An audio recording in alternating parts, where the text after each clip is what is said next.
Now to those immigration raids by federal agents targeting people who commit crimes are only the tip of the iceberg. The White House saying today they'll seek to deport anyone here illegally. Political reporter Marcia Kramer is here with that part of the story. Marcia. Well, Dick and Christine, the metropolitan area has over 1 million undocumented residents. So the statement by the White House press secretary that all people here illegally could face deportation is sure to set off alarm bells. The comments coming after a high-profile raid in the Bronx of a violent criminal wanted for kidnapping, extortion, and gun violations.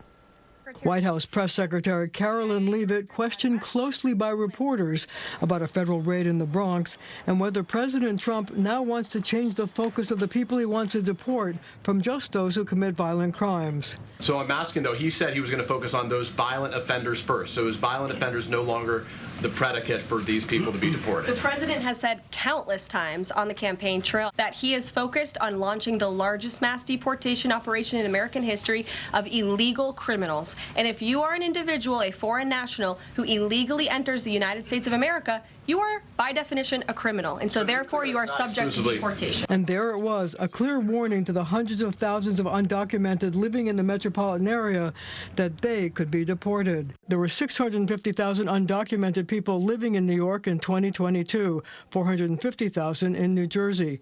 200,000 immigrants have entered New York City since 2022. Even before Leavitt spoke, Governor Hochul defended the right of undocumented people to live here. In the great state of New York will not stand for children to be in fear in schools or people in churches, cowering in basements out of fear and separating families. We have to stand up for these individuals. But the governor also defended the actions of the agents in the Bronx raid targeting a known criminal. So did Mayor Adams, who ordered NYPD officers to coordinate their actions with the feds. Cooperation, he said, was, quote, allowed by law.